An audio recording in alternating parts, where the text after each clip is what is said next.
दोस्तों, दिल्ली के पूर्व मुख्यमंत्री अरविंद केजरीवाल, दिल्ली की एक निचली अदालत ने उनको बेगुनाह साबित किया है और उनको रिहा कर दिया है।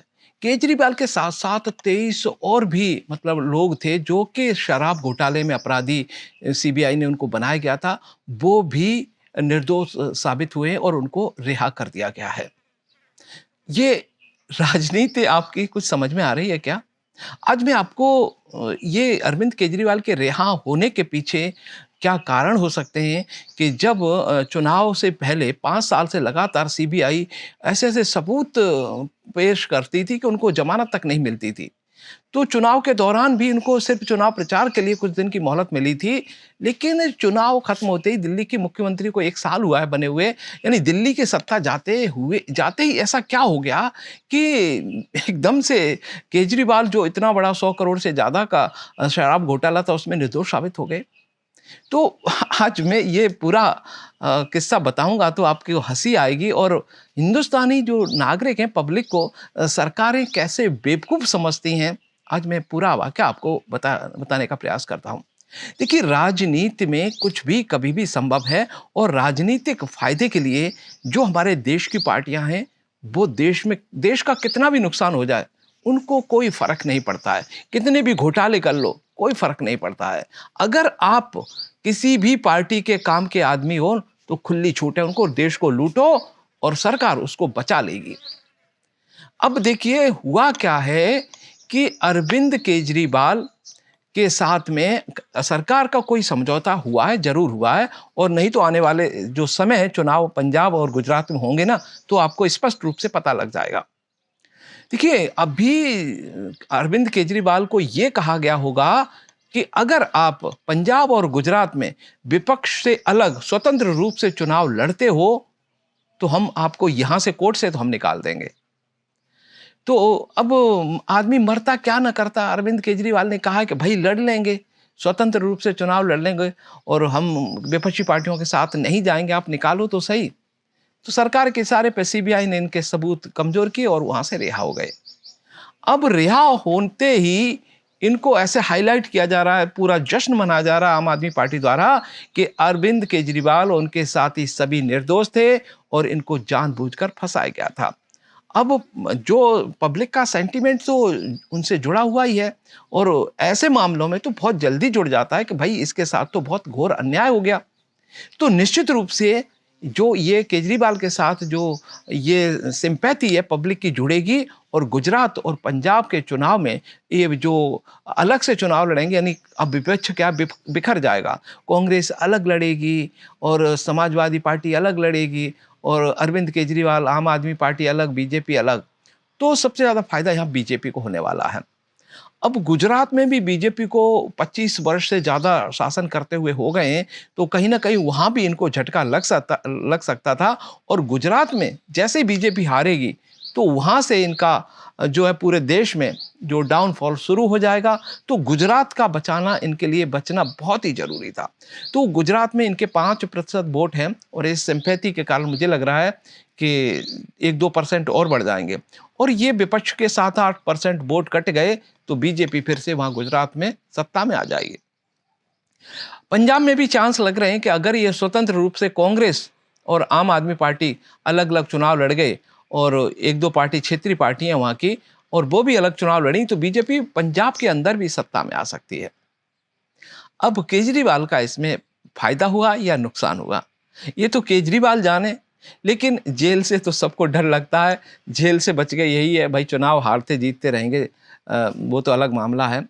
अब देखिए यहाँ पर जो विपक्ष है, उनका कहते थे ना विपक्ष वाले जब अरविंद केजरीवाल जब जेल में थे कि सीबीआई का दुरुपयोग हो रहा है और अरविंद केजरीवाल निर्दोष हैं। लेकिन आज जब निर्दोष साबित हो गई तो किसी भी विपक्षी दल ने एक बयान सामने नहीं आया, बल्कि वो भी यही कह रहे हैं कि जानबूझ करके इसको सबूतों को मैनिपुलेट करके और अरविंद केजरीवाल को ये जो है रिहा कराया गया है कि वो कांग्रेस के वोट आने वाले चुनाव में काट सकें और आने वाले चुनाव में वो स्वतंत्र रूप से लड़ें। यही समझौता बीजेपी के साथ हुआ है कि बीजेपी चाहती है कि वो किसी से समझौता नहीं करें और अपने स्वतंत्र रूप से चुनाव लड़ेंगे, तो निश्चित ही विपक्ष को बहुत ज़्यादा वहाँ पर नुकसान होने वाला है। अब आम आदमी पार्टी के साथ अगर बीजेपी ने समझौता किया है, तो ये यूपी में भी चुनाव लड़ने जाएँगे और बंगाल में भी चुनाव लड़ने जाएँगे।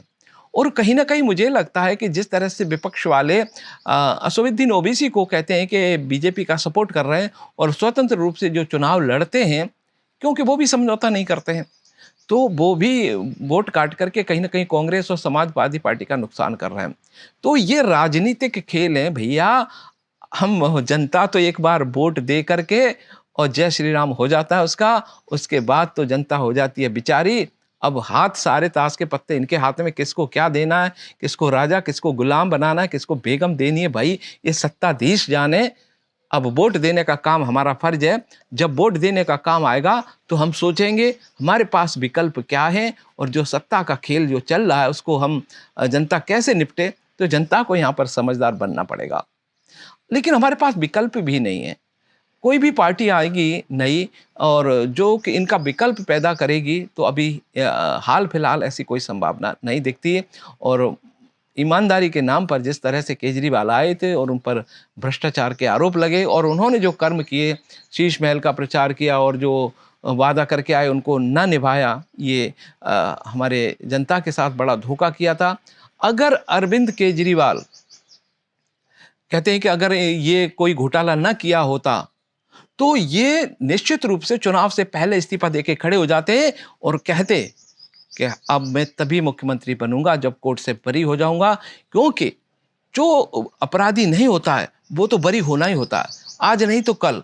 तो उनको कहीं ना कहीं डाउट था कि मैं जेल से तो निकल नहीं पाऊंगा और इस्तीफा दे दिया तो और जल्दी जेल चला जाऊंगा, इसलिए उन्होंने इस्तीफा नहीं दिया।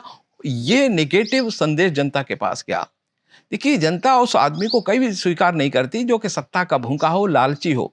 तो राजनेताओं को भी दिखाना पड़ेगा जनता के साथ कि भाई कितने ईमानदार हो और सत्ता की लालची नहीं हो, हमारी सेवा करने चाहते हो, तभी आपको वोट मिलेगा। लेकिन हाल फिलहाल मुझे इस पूरी सत्ताधारी पार्टियों में कोई ऐसी पार्टी, कोई ऐसा व्यक्ति हमको नज़र नहीं आता कि जो सत्ता का भूखा ना हो या लालची ना हो। कम से कम आज भी ऐसे व्यक्ति थे, भले ही पैसे का लालच ना हो, लेकिन सत्ता के भूखे तो सभी हैं, चाहे कोई भी हो।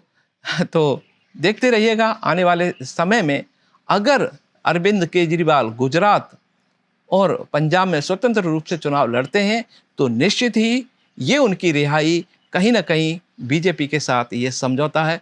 आप ये आराम से अंदाज़ा लगा सकते हैं, आप भी इतने समझदार हो, आप भी ये समझ सकते हैं। चलिए देखेंगे आगे क्या होगा अरविंद केजरीवाल का और चुनाव में कैसा प्रदर्शन होगा। तो अब यहाँ पर एक बात और बता दूँ, जो सीबीआई ने उन्होंने कहा है कि अभी हम हाई कोर्ट जाएँगे, फिर सुप्रीम कोर्ट जाएँगे। यानी अगर अरविंद केजरीवाल बीजेपी को धोखा देते हैं, तो अभी भी मामला खुला हुआ है, वो फाइलें कभी भी खुल सकती हैं। तो ये गंभीर मामला है। अब तो अरविंद केजरीवाल को समझौते के अनुसार जो भी उन्होंने किया है, वो जाने क्या किया है या नहीं किया है, उसी के अनुसार चलना पड़ेगा अगर जेल से बचना है तो। अब घोटाला किया नहीं किया, अब वो भी हमें पता नहीं चलेगा कि पहले तो इतने सबूत थे, अब हाल फिलहाल सबूत कहाँ चले गए। भगवान जाने इस देश का क्या होगा, क्या कुछ चल रहा है, सत्ता के लिए कैसे खेल होते हैं। अब कैसे समझाएं आपको, अपनी समझ से तो बाहर है। तो किसी भी पार्टी को लाओ, हम जिसको अच्छा समझते हैं वही सत्ता पे बैठ करके वही खेल शुरू कर देती है जनता के साथ। तो मैं तो यही कह रहा हूँ भाई, कुछ भी खेल करो, कम से कम इस देश को दुनिया से बचा के रखो, इस देश को एक शक्तिशाली देश तो बना दो, बाकी आपस में तुम क्या करने वाले हो करते रहो। और चलिए, राजनीति है, राजनीति को समझना बड़ी टेढ़ी खीर है और बड़े बड़े विद्वान राजनीति के पंडित भी राजनीतिक खेल को नहीं समझ पाए। और राजघराने से लेके यूँ कहें कि जब राजतंत्र था तब से लेके आज तक बहुत सारे खेल सत्ता के गलियारों में होते रहे, और वो सत्ता के गलियारों में क्या कुछ होता रहा है अगर बताने बैठूंगा तो जनता की तो आंखें खुली की खुली रह जाएं कि भाई ऐसा भी होता था। चलिए, कभी शुरुआत करेंगे, उन सत्ता के गलियारों के अंदर की बातें बताऊंगा आपको, थोड़ा सा आप और इंतजार कर लीजिए। नमस्कार।